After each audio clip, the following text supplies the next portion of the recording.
Hey everyone, and welcome to this week's group call. My name is Jenna, and I'm one of the nutritionists here at Vitality Health Matrix. Today, I wanted to dive into a little bit about hormone we call cortisol. It's often referred to as our stress hormone. And we're going to talk a little bit about how it impacts our well-being. Understanding cortisol and its role in stress can really help us to manage its effects on our health, and find better ways to cope with stress. Cortisol is a steroid hormone. It's produced by our adrenal glands, which sit on top of our kidneys. It's often referred to, as I already mentioned, the stress hormone, because it's released in response to stress. Cortisol is a very important hormone for normal body functioning. It controls several important functions, including metabolic rate, blood sugar level, and blood pressure. So understanding what it is, what it does, and how its abnormal concentration can affect your body can help you to maintain a balance of hormonal secretion. When you're stressed, whether it's physical, mental, or emotional stress, your brain sends a signal to your adrenal glands to release cortisol. This is part of the fight or flight response that's often talked about when we're stressed, which prepares your body to react to a perceived threat. Cortisol helps increase glucose in the bloodstream, enhances brain function, and suppresses non-essential functions like digestion and immune responses to help you to help you react quickly to that stressor in an acute situation. So while cortisol can be beneficial in those short bursts when we have that acute stressor, like running from a bear, or just normal daily life. Um, Chronic stress, however, leads to consistently elevated levels of cortisol in the body, and this can have a negative impact on our health over time. Um, so it can affect various organ systems and areas of our life, and we may not even realize that it's stress that's causing some of our symptoms. So for example, it can suppress our immune system. When cortisol is high for too long, it suppresses the immune system, which makes you more susceptible to illness, and it inhibits the production of certain white blood cells, which also, again, leaves you more vulnerable to infections. Um, we talk about this frequently here in our program, but it can lead to weight gain or challenges with losing weight. High cortisol levels are particularly linked to abdominal fat. Cortisol can increase cravings, especially for high fat or high sugar foods, and encourage fat storage.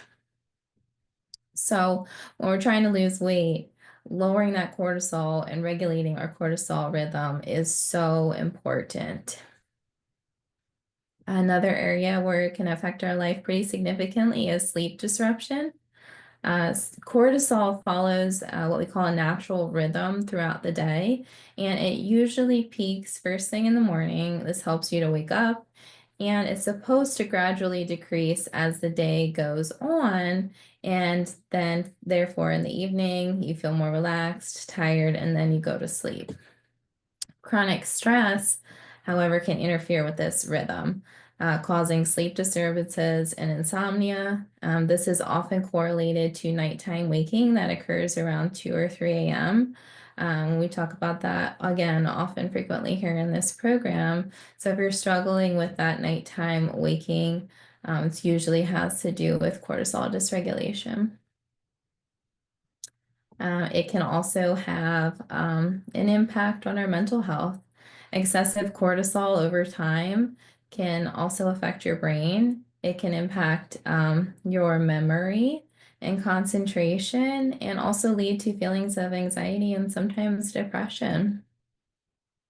The other area where cortisol can impact our health is in our digestive tract. Cortisol can affect the gastrointestinal system, leading to problems like indigestion, heartburn, or irritable bowel syndrome symptoms. This is essentially because cortisol levels are, when they're high, the body prioritizes dealing with the stressor over properly digesting the food that we're consuming. It's not its main priority. Addressing and keeping our body safe from that acute stressor is the bigger priority for our body. So there are a few things that we can do to help regulate our cortisol rhythm and keep it more balanced and aligned so that we can naturally handle stress a little bit better.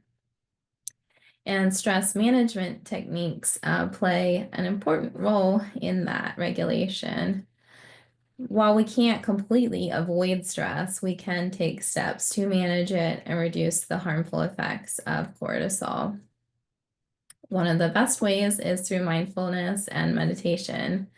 So that's practices like deep breathing, mindfulness. You can do like a guided meditation through an app. There's a couple like Calm, Headspace is a good one. There's another app called Pizziz that has a lot of nature sounds. That's really great for helping with that relaxation.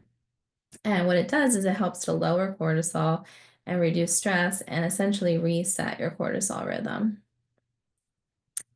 Adequate sleep is very important when it comes to stress and regulating cortisol. Prioritizing good sleep hygiene is really crucial, and you want to aim for about 7 to 9 hours of quality sleep, as this again helps to regulate our circadian rhythm and regulate that cortisol, and really across the board helps to restore balance to our body. So when we're thinking about sleep hygiene, you want to think about like a cold, dark room. Make sure there's no lights or electronics that could be affecting your sleep. And turn off electronics about an hour before you try to go to sleep because that blue light can be stimulating and keep you up and impact your sleep as well. The next thing we can do is eat a healthy diet. So eating a balanced diet with plenty of fruits and vegetables and quality protein sources along with healthy fats can really help to manage our stress. And avoiding excessive caffeine and sugar is really important when we're thinking about regulating our cortisol because there is also a blood sugar component there. The last thing we can do is spend time with friends and family. Having fun and relaxing with your friends and family can really reduce the effects of stress and cortisol and just make you feel better across the board.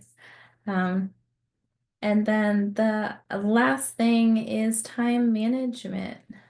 Being overwhelmed leads to elevated stress. So setting priorities, breaking tasks into manageable chunks, and learning to say no, which I know is really hard, especially for women when we have so many other people we have to take care of. But saying no can really help us to regulate our cortisol and stress. So to recap, cortisol plays a critical role in our body's response to stress. While short-term stress and cortisol can be beneficial, chronic stress and high cortisol levels over time can really wreak havoc on our health. So by understanding how cortisol works, we can take steps to manage stress and overall protect our health. So next time you're feeling stressed, remember that you do have tools at your disposal to manage it effectively. Take a deep breath, move your body, talk to someone, spend time with your friends or family, and make time for rest, relaxation, and sleep. Your body and mind will thank you for that.